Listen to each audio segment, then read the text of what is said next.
ከቁርአንና ከመጽሐፍ ቅዱስ ቀድሞ የተጻፈው ማን ነበር? ምንድነው መጽሐፍ ቅዱስ? አይ ከቁርአንና ከመጽሐፍ ቅዱስ እኛ ከምንጠቀምበት ኦርቶዶክስ ኦር ደግሞ ክርስቲያን ብሎ የሚያምንበት መጽሐፍ ቅዱስ አለ። ሙስሊም ደግሞ ቅዱስ ቁርአን አለ።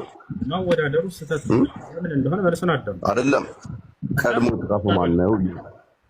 ቀድሞ የተጻፈ ምናምን አንዴ የምታወዳድረው ምንና ምን የተሳሳተን ነገር ስታወዳድር መጀመሪያ ስህተቱ እዛ ላይ እንደሆነ መረዳት አለበት። ገብቶሃል አይደለ? ስለዚህ አዳም እያወዳደርክ ያለው ነገር ሊወዳደር የማይችል ነገር ነው እያልኩህ ነው ከመሰረቱ። ለምን ከተባለ ቁርአን ከአምላክ ዘንድ የመጣ ቃል ነው።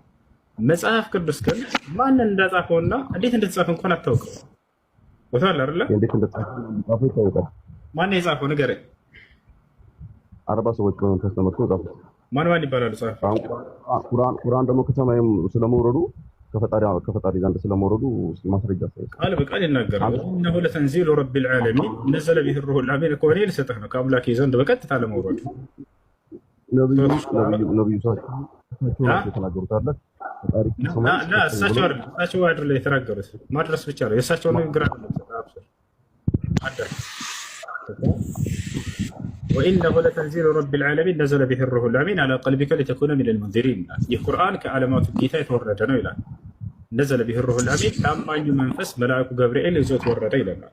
ዐላ ቀልቢከ ሊተኩነ ሚነል ሙንዚሪን በልብህ ላይ ያወረደው ከአስፈራሪዎች ወይም ከነቢያቶች እንድትሆን ዘንድ ይላል። ቃል በቃል ከአምላካችን ዘንድ እንደመጣ ይናገራል። በሌላ ቦታ ላይ ምን ይላል? ዮሴፍ እየሰማሁ ነው። በጣም ትፋራ ቁርአን ከአምላካችሁ ዘንድ እንደመጣ ማስረጃ ምንድን ነው? እየነገርኩህ ነው። አንተ ደግሞ ከሌላ አልጠይቀህም። ልክ እንዳንተ እንደኔ እንደመለስኩት በመጽሐፍ ቅዱስ ከራሱ ሉቃስ ከየት አምጥቶ እንደጻፈው ንገረን። ይህን መጽሐፍ ሉቃስ በወቅቱ ነበረ ራሱ የጻፈው። ሉቃስ የክርስቶስ ተማሪ ነበር፣ ደቀ መዝሙር ነበር። ኢየሱስ ክርስቶስ ከመረጣቸው ከ12ቱ ደቀ መዛሙርቶች ነበረ ሉቃስ ነበረ። አንድ ሉቃስ እንደነበር ማስረጃ ያሳየና ትልቁ ላይ ክፈት። ሉቃስ ከ12ቱ ደቀ መዛሙርቶች እንደሆነ ማስረጃ ያሳየን። ወንጌላዊ ነው። ሉቃስ ከ12ቱ ደቀ መዛሙርት እንደነበር ማስረጃ ያሳየን። ወንጌላዊ ነው እያልኩ ነው እኮ ደቀ መዝሙር ሳይሆን ወንጌላዊ ወንጌላዊ ነው። ከ12ቱ ደቀ መዛሙርት አልተመረጠም። 4 ወንጌላውያን አሉ። እባክህን እኮ ከአራት ወንጌላውያን እናውቃቸዋለን። እሺ ከእነዚህ መካከል አንዱን እየጠየቅኩህ ነው እኔ። ማርቆስ፣ ሉቃስ፣ ማርቆስ፣ ዮሐንስ እነዚህ ናቸው አይደለ ወንጌልን የጻፉልህ? ያው እነዚህን ኢየሱስ ክርስቶስ መርጧቸዋል።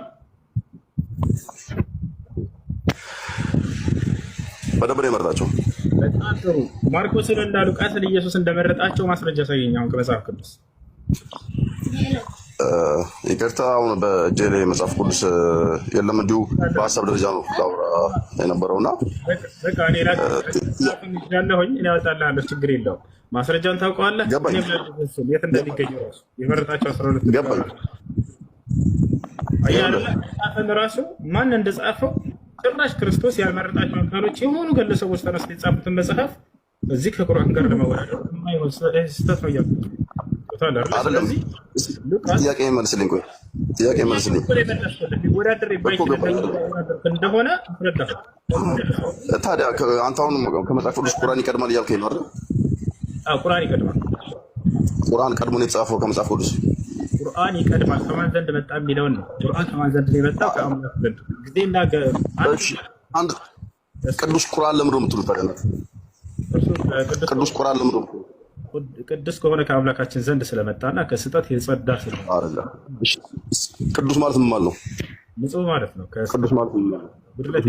ንጹህ ማለት ነው። የጠራ ማለት። ቅዱስ ማለት ምን ማለት ነው? ቅዱስ ማለት አታዳምጠው እንዴ? ቅዱስ ማለት ንጹህ የሆነ ንጹህ የጸዳ ማለት ነው። የጠራ አምላካችን አላህ ከስሞቹ መካከል ቅዱስ ማለት ቅዳሴ ከሚባለው ቃል ማለት ነው። ቅዱስ ማለት ይኸውልህ ላስረዳ። ቅዳሴ በእናንተ በእስልምና ቅዳሴ የሚባል ነገር የለም። መጽሐፍ ቅዱስ የሚባለው ከዛ የተወሰደ ቃል ነው። አይደለም? ገባህ? አይደለም። ስለ ቅዳሴ ታውቃለህ? ስለ መቀደስ ታውቃለህ? ስለ መቀደስ ታውቃለህ? መቅደስ ቅዳሴ ማለት ምን ማለት ነው? አሁን ከዛ ተወስዶ ነው መጽሐፍ ቅዱስ የሚባለው። መጽሐፍ ቅዱስ የሚባለው ከቅዳሴ የተያያዘ ነው። በእኛ መጽሐፍ ቅዱስ የምንለው ቅዱስ የሚል ቃል መጽሐፍ ከእርሱ በቀር ሌላ አምላክ የሌለ ንጉሱ ከጉድለት ሁሉ የጠራው ይላል። አየህ አረበኛው ላይ አልቁዱስ ይለዋል። ቅድም ምን አልኩህ? ከጉድለትና ከማንኛውም ጎደሎ ነገሮች የጠራ የጸዳ ማለት ነው ቅዱስ ማለት እያልኩ ነበረ። ያና አምላካችን አላህ ሱብሓነሁ ወተዓላ በአረበኛው ላይ ሁወ አላሁ አለዚ ላ ኢላሃ ኢላሁ አልመሊኩል ቁዱስ ይላል። አልመሊክ ማለት ንጉሱ ማለት ነው። አልቁዱስ ማለት ደግሞ ከጉድለት ሁሉ የጠራ ማለት ነው። ይህ የአምላካችን የአላህ ሱብሓነሁ ወተዓላ አንደኛ ስሙ ነው አልቁዱስ የሚለው። ነቢያችን ሰለላሁ ዐለይሂ ወሰለም ልክ እንዲሁ በሐዲስ ላይ ሱብሓን አልመሊክል ቁዱስ እያሉ ይጠሩታል። ቅዱስ ማለት የጠራ ማለት ነው። ከጉድለት ሁሉ ነፃ የሆነ የጸዳ የጠራ ማለት ነው። ክርስቲያን አንተ አይደለ ዮሴፍ? በእናንተ ሲተረጎም መልካም ነው። እሺ ጥያቄን ታዳምጣለህ በቀጣይነት ወይስ ክርስትና የሚባል ሃይማኖት ስለሌለ ጥያቄን አትፈልገውም? ያር እንደፈለክ ጠይቅ፣ ችግር የለም። ክርስትና የሚባል ሃይማኖት ግን አለ ብለህ ሁለተኛ እንዳትናገር። የለም ክርስትና የሚል ቃል የለም መጽሐፍ ቅዱስ ላይ። አሁን ወደ ጥያቄ ይገርምሃል፣ ክርስትና ራሱን ክርስትና የሚባል ሃይማኖት አለ ብሎ መጽሐፍ ቅዱስ ላይ ስለተናገረ ሳይሆን ኤግዚስተንሱን የሚያረጋግጠው ልክ እንደ እስልምና መጽሐፍ ማለት ቁርአን ላይ እስልምና የሰበከው እከሌ ነው ብሎ ጽፎ ራሱን ኮንፊርም አያደርግም። ክርስትና አለሁኝ ብሎ ተጽፎ ሳይሆን ራሱን ኮንፊርም የሚያደርገው አሳይቶ ማለትም ወደ ቀጣዩ ጥያቄ ልግባ። በጣም ጥሩ። እኔ ባገኘሁት መረጃ መሰረትና ዓለምም ላይ ባለው ግልጽ የሆነ መረጃ መሰረት የእስልምና አስተምህሮ ተጠናክሮ ወይም ደግሞ ተቋቁሞ የተመለከትኩት የክርስትና ከክርስትና ምንድነው እሱ ወይም ደግሞ ክርስቲያን የሚባለው የክርስቶስ ተከታዮች የሚባሉት ተቋም ከተመሰረተበት ወደ 600 አካባቢ ዓመት በኋላ ነው። ይሄንን እኔ ማግኘት እችላለሁ በመረጃ ደረጃ ማለት እንደ ፋክት አንድ ነገር ብዙ ሰዎች የሚተማመኑበት በማስረጃ ላይ የተረጋገጠ ጉዳይ ሲኖር እንደ ፋክት ይከተሉታል። ይሄንን ፋክት አግኝቻለሁ ከዙሪያዬ እና ከአካባቢዬ ላይ። እስልምና ስትል ጊዜ እስልምና የማስረጃ ምንጭ ምንድነው? ምን አልከኝ? ጥያቄህን ድገምልኝ። ማስረጃ ከምን ማስረጃ ነው ያገኘው? ነው ልጅ ታሪክ ሂስትሪ። ሃይማኖት በታሪክ ይጠቃል። ምን ታሪክ ማን የጻፈው? ሃይማኖትህ በታሪክ ውስጥ ያልፋል። በታሪክ ይለካል ሳይሆን ሃይማኖት በታሪክ ውስጥ ያልፋል። ማን የጻፈው? የሃይማኖት ታሪክ አለ። ይሄን ታሪክ ማን የጻፈልህ?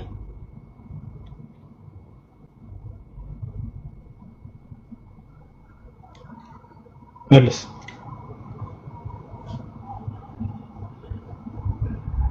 ናቲ ማን የጻፈልህ? ይሄን ታሪክ ማን የጻፈልህ? ያንተን ታሪክ ማን የጻፈው? የእስልምናህን ታሪክ። አሁን መልሱን መልስ። ከሌለ የዛኔ እኔን ስትጠይቀኝ እመልስልሃለሁ። ታሪኩን ማን የጻፈልህ?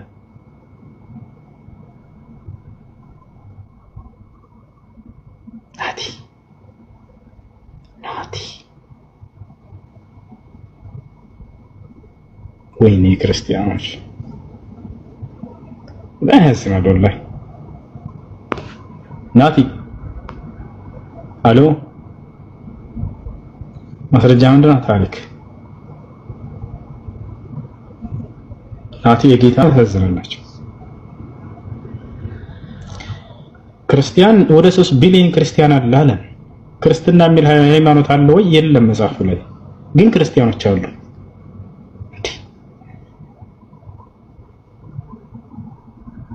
ያሳዝናል። አምላክ ጭራሽ ጥናት አድርጌ አለ። ምን ላይ? ቁርአን ላይ እንዳነበብኩት አለ መጀመሪያ። እሺ ቁርአን ላይ ምን የሚል አለ? አገኘ እስልምናን ከነብዩ መሐመድ ሰለላሁ ዐለይሂ ወሰለም በፊት የሰበኩ ነብያቶች እንዳሉ በቁርአን ላይ አግኝተሃል ወይ? እኔ ስለሱ አላውቅም አለ። ግን አጥንቻለሁ አለ መጀመሪያ። እነዚህ ናቸው አሁን ላይቭ ላይ ከፍተው ስለ እስልምና እንደፈለጉ የሚበጠረቁት እነዚህ ናቸው። ከሙስሊሞች ፊት ስትመጡ ግን ልክ እንደዚህ አፋቸው ይያዛል። ከአንድ ጥያቄ አታልፉ። ክርስትና የሚባልን ሃይማኖት የሰበከ አንድ ነብይ የለም መጽሐፋችሁ ላይ። እኛ ከሌላ መጽሐፍ አንጠይቃችሁም። ስለ እስልምና ግን ከመጽሐፋችን ጠይቁን፣ ሙሉ መልስ እንሰጣቸዋለን። ነብያቶች ሁሉ እንደሰበኩት አሁን እንደሰበኩት ከራሳቸው መጽሐፍ ግን ነብያቶች እንደሰበኩት ክርስትና ማምጣት አትችሉም። ክርስትና የሚለው ቃል ሲጀምር መጽሐፍ ቅዱስ ላይ የለም። አንድ ቦታ ላይ ክርስትና የሚል ቃል የለም መጽሐፍ ቅዱስ ላይ። ግን ክርስቲያኖች አሉ። እሺ ጥያቄ ሰላም አለይኩም ወራህመቱላሂ ወበረካቱ። እንደምን አመሻችሁ። ሁላችሁም እንደምታውቁት ወንድማችን ኡስታዝ ሁሱ አይኑን አሞታል። ትናንትና ፌስቡክ ላይ የወንድማችን የኡስታዝ ሁሱ የአይን ህመም ምክንያቱ መንስኤውና መፍትሄው ተፖስቶ አንብቤያለሁኝ። ምናልባት ወንድማችን ኡስታዝ ሁሱ ያንን ጽሁፍ ካላነበበው ወይም በወንድማችን ኡስታዝ ሁሱ ህመም የተደናገጣችሁ እህት ወንድሞች ካላችሁ ለእናንተ ነው ይሄን ቪዲዮ የሰራሁት። ህመሙ ከባድ ህመም አይደለም፣ ወጣት ወንዶች ላይ የሚከሰት ነገር ነው። እንግዲህ የሚከሰትበት ምክንያቱ በአይነ ሽፋሽፍና በአይነ ቅንድብ ብግነት ምክንያት የሚከሰት ሲሆን ይሄ ያበጠው ዘይት ነው። ነው የሚገርመዋችሁ ነገር ዘይት ነው። ስለዚህ ትሪትመንት የሚደረገው ምንድነው? የሞቀ ውሃ ውስጥ ፎጣ ታደርጉና ያንን የሞቀውን ፎጣ እዚህ ያበጠው ላይ በመያዝ ጫን ጫን በማድረግ ዘይቱ እንዲሰራጭ በተለያየ ቦታ እንዲሰራጭ ማድረግ ነው መፍትሄው ተብሏል። አጋጣሚ ዛሬ ደግሞ ላይ ፌስቡክ ላይ ፖስት ተዋየው ኢየሱ ማበጥ ጀምሯል። ቆይቷል። ወንድማችን ኡስታዝ ሁሱ ማበጥ ከጀመረ እንዳየሁት አለርጂክ ምናምን መስሎ የነበረ እኔም አለርጂክ እንደዚህ ይሄኛው ግራይ ነው አይደል? ይሄ ነው ግራይ። ይሄ ግራይን ያብጥ ነበር ብዙ ጊዜና አቀኛ ያብጥም አለርጂክ ታውቃለች። አጃጅ ሙቀት ሲመጣ ይሄ ሳውዲ ላይ ይሄ አውሎ ንፋስ በዛ ምክንያት ቤቱም ግቢው ማቦራ ሲሆን ያንን ሳጸዳ ምናምን በቃ አለርጂክ እንዳለ ነው የሚነሳውና አይኔ ያብጥ ነበር። እንደውም ሐኪም ቤት ሂጄ እዚህ ጋር ያበጠውን በመርፌ እንደዚህ ወግተው እንትና አጎደሉት ክሬም ምናምን ሰጡኝ እና እንደዛ ነበር የመሰለኝ። በጣም ቆይቶበታል። ስለዚህ በሙቋ ውስጥ እየነከሩ በፎጣ መያዙ ካላዳ ነው ሐኪም ያማክር ይላል ጽሁፉ። ለተጨነቃችሁና ለወንድማችን ኡስታዝ ሁሱ ነው ቪዲዮ የሰራሁት። ይሄ የሚያስተነግጥ አይደለም፣ ጀስት ወጣት ወንዶች ላይ የሚከሰት ነገር ነው። ዘይት ነው እዚህ ጋር ያለው ብለዋልና ዘይቱ እንዲሰራጭ በሞቀ ነገር ያዙት። በቀን በጣም በተደጋጋሚ ነው እንደዛ የሚደረገው። ጧት ነካ ማታ ነካ ሳይሆን በተደጋጋሚ በጨርቅ በሞቀ ጨርቅ በመያዝ ዘይቱ እንዲሰራጭ ማድረግ ይችላል ተብሏል። እንግዲህ ማትሽ ሆንሽር አላህ ያድናችሁ ነው የምለው።